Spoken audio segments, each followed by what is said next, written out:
Hello friends, this is Amita here, and here I will tell you how to create a mirror image effect with any photo by turning one side of the image into mirror reflection of the other.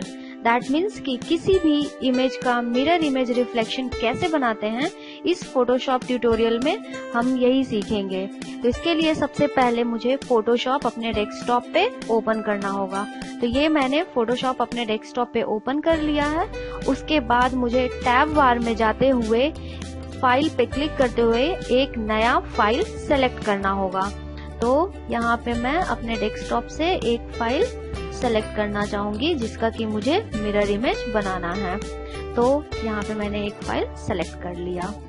अब इसके बाद जो दूसरा step होगा कि जो right side में layer panel आता है, तो उसमें से बैकग्राउंड के लेयर पे डबल क्लिक करते हुए इसे रीनेमिंग करना। तो इसे मैंने लेयर 0 नेम से रीनेमिंग कर लिया है। तो इसके बाद ये आप देखेंगे कि इसका जो दूसरा नाम है वो लेयर 0 से रीनेम हो चुका है। अब जो थर्ड स्टेप होगा कि इमेज पे जाते हुए कैनवास साइज को सेलेक्ट करना। तो जैसे ही आप कैनवास साइज को सेलेक्ट करेंगे, आपके सामने एक नया बॉक्स बनकर आ जाता है, डायलॉग बॉक्स बनकर आ जाएगा। तो इसमें से आपको हाइट और विड्थ को सेट करना होता है, जो कि हमेशा परसेंटेज में ही होगा। तो यहाँ पे मैंने इसे परसेंटेज में रख लिया है और इस विड्थ को 100 पे रखना होगा और हाइट को 0 पे। थर्ड इसमें जो ऑप्शन है वो एंकर का है। तो इस एंकर ग्रिड की मदद से आप ये देखेंगे कि जो सेंटर में आपका इमेज है उसके चारों तरफ की स्पेसिंग इक्वल है कि नहीं है। तो यहाँ पे हमें दिख रहा है कि ये चारों तरफ की स्पेसिंग बिल्कुल इक्वल है। तो इसमें कोई चेंजेस लाने की आवश्यकता नहीं होगी। बस ओके पे क्लिक कर दिया। इसके बाद आप देखेंगे कि आपके सामने आपके इमेज की आउटलाइंस अपीयर हो रहे होंगे।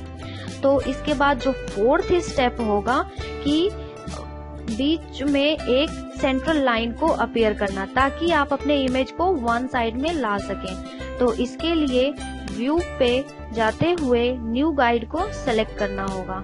तो यहाँ पे एक नया डायलॉग बॉक्स ओपन होता है जिसमें कि वर्टिकल पे क्लिक करते हुए पोजीशन को 50% पे ही सेलेक्ट करना होगा। तो ये हमने पोजीशन को 50% पे सेलेक्ट कर लिया है। उसके बाद ओके पे क्लिक कर लिया। तो आप जैसे ही ओके पे क्लिक करेंगे, आप देखेंगे कि आपके सामने एक वर्टिकल सेंट्रल लाइन अपीयर हो रहा है। तो इस सेंट्रल लाइन के लेफ्ट साइड या राइट साइड जहां भी आपको इमेज रखना है उधर रख सकते हैं। तो उसके बाद जो हमारा पांचवा स्टेप होगा कि मूव टूल को सेलेक्ट करना। तो मूव टूल को सेलेक्ट करने के बाद आप अपने इमेज को एक साइड में ला सकते हैं। तो लेफ्ट क्लिक को प्रेस करते हुए मैं इस इमेज को लेफ्ट साइड में मैंने इसे रख लिया है। अब आप देख सकते हैं कि इमेज जो है एक साइड में आ चुका है। तो इसके बाद जो छठा स्टेप होगा वो ये कि जो लेयर पैनल में लेयर आ रहा है उसमें इमेज को सेलेक्ट करना।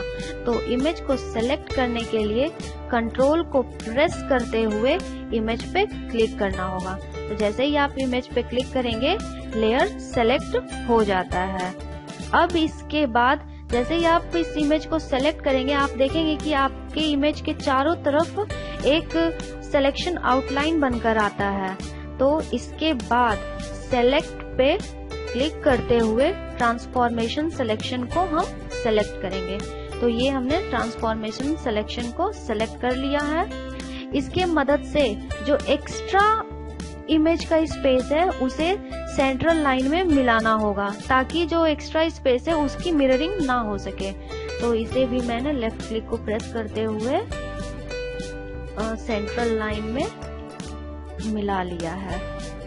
अब इसके बाद जो हमारा सातवां स्टेप होगा ये कि लेयर पे जाएंगे और लेयर वाया कॉपी को सेलेक्ट करेंगे। लेकिन यहाँ पे आपको दिखेगा कि जो भी आइकन्स हैं वो हाईलाइट होकर के नहीं आ रहे हैं। दैट मीन्स कि आपने ट्रांसफॉर्मेशन जो भी इसमें चेंजेस लाए हैं उसे अप्लाई नहीं किए हैं। तो इसके लिए मुझे मूव टूल पे जाना होगा और ट्रांसफॉर्मेशंस को अप्लाई करना होगा। तो ये हमने ट्रांसफॉर्मेशन को अप्लाई कर दिया है।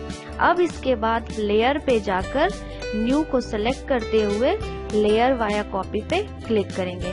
तो जैसे ही आप लेयर वाया कॉपी पे क्लिक करेंगे, आप यहाँ पे देखेंगे कि लेयर पैनल में एक आपके जो फर्स्ट लेयर था उसका एक कॉपी लेयर 1 के नाम से अपीयर हो जाएगा।